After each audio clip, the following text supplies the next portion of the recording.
নমস্কার বন্ধুরা, রিঙ্কু কিচেনে আপনাদেরকে স্বাগত জানাই। চলে এসেছি আজ আমি নতুন একটা রেসিপি নিয়ে। আজকে রেসিপি হচ্ছে সয়াবিন কারি। আজকে আমি নিরামিষভাবে সয়াবিন কারি বানিয়ে দেখাবো। তবে এই সয়াবিনটা বাচ্চা থেকে বড় প্রায় সকলেরই পছন্দের খাবার। তবে এইভাবে নিরামিষ সয়াবিন কারি বানিয়ে ভাত রুটির সাথে সার্ভ করতে পারেন। খেতে এর টেস্ট অসাধারণ হয়। আপনাদের কাছে পুরো ভিডিও দেখার অনুরোধ রইল। সয়াবিনের রেসিপি বানানোর জন্য প্রথমে আমি 1.5 কাপ মতো সয়াবিন নিয়েছি। এবার এই সয়াবিনগুলো সেদ্ধ করে নিব। তার জন্য কড়াইতে পরিমাণ মতো জল গরম করতে বসিয়ে দিয়েছিলাম, আর জলটা ভালোভাবে গরম হয়ে গেছে। এবার এই সয়াবিনগুলো জলের মধ্যে দিয়ে দিলাম। 2-3 মিনিট সময় নিয়ে সয়াবিনগুলো সেদ্ধ করে নিব।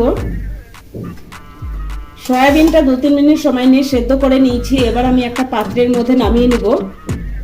সয়াবিনটা ঠান্ডা করে নেওয়ার পর সয়াবিনের যে বাকি জলটা আছে সেটা এভাবে নিংড়ে নিব। সমস্ত সয়াবিনগুলো জল এভাবে নিংড়ে নেওয়ার পর আমি একটা পাত্রের মধ্যে রেখে দিয়েছি।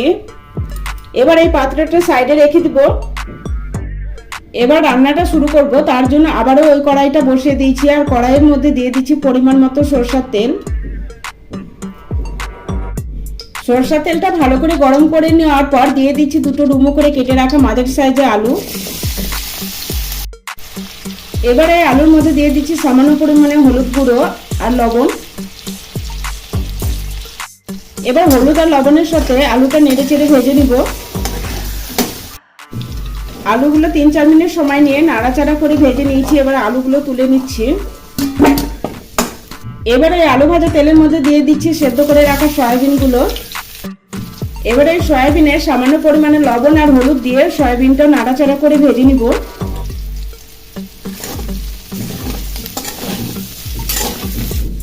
সয়াবিনটা 2-3 মিনিট সময় নিয়ে ভেজে নিয়েছি। এবার সয়াবিনটা তুলে নিচ্ছি। সয়াবিনটাকে তুলে নিয়ে আবারও ওই কড়াইতে দিয়ে দিচ্ছি 2-3 চামচ সরষের তেল।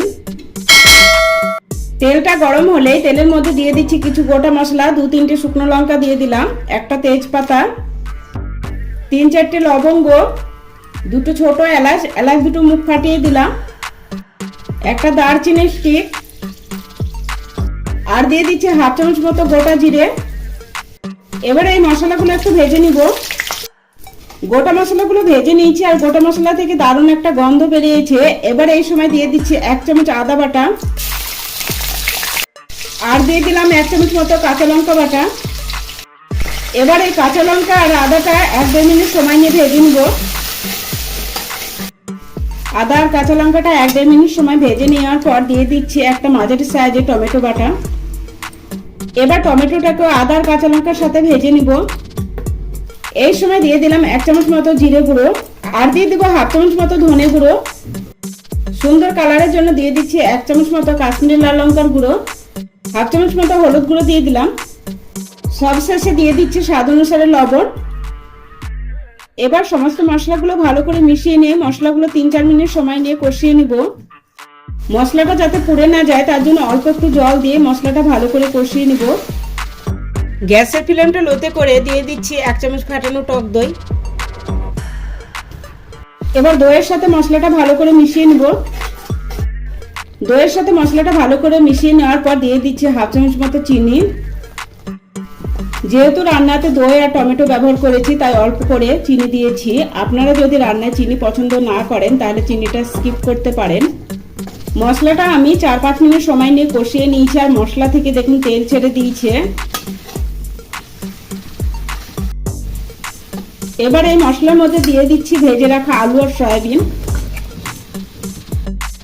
এবার আলু আর সয়াবিনটা মশলার সাথে ভালো করে মিশিয়ে নিব। মশলার সাথে আলু সয়াবিনটা মিশিয়ে নেওয়ার পর 3 মিনিট কষিয়ে নিয়েছি। এবার দিয়ে দিচ্ছি পরিমাণ মতো গরম জল। তবে আপনারা রান্নায় যেরকম গ্রেভি রাখতে চান সেই বুঝে জলটা দিয়ে দিবেন। গ্রেভির সাথে ভালো করে মিশিয়ে নেওয়ার পর গ্যাসের ফ্লেমটা মিডিয়ামে করে দিয়েছি। এবার ঢাকনা দিয়ে 4 থেকে 5 মিনিট রান্না করে নিব। 4-5 মিনিট সময় নিয়ে রান্না করে নিয়েছি। দেখুন আলুগুলো খুব সুন্দরভাবে সেদ্ধ হয়ে গেছে। এবার সবশেষে দিয়ে দিচ্ছি এলাচ আর দারচিনি, একসাথে বেটে রেখেছিলাম সেটা দিয়ে দিলাম। এবার ভালো করে মিশিয়ে নিলে তৈরি হয়ে গেল আমাদের সয়াবিন কারি রেসিপি। এভাবে যদি নিরামিষ সয়াবিন কারি না বানিয়ে থাকেন, একবার হলেও এভাবে সয়াবিন কারি বানিয়ে নেবেন, আশা করছি আপনাদের ভালো লাগবে। এভাবে সয়াবিন কারি বানিয়ে ভাত বা রুটি পরোটার সাথে সার্ভ করতে পারেন, খেতে কিন্তু এর টেস্ট অসাধারণ হয়। এবার আমি সার্ভ করে দিব। প্রতিদিনের মতো আমার এই রেসিপি যদি আপনাদের ভালো লেগে থাকে তাহলে অবশ্যই লাইক, শেয়ার, সাবস্ক্রাইব করে পাশে থাকার অনুরোধ রইল। আজকের ভিডিও এই অবধি, দেখা হচ্ছে আপনাদের সাথে পরের ভিডিওতে।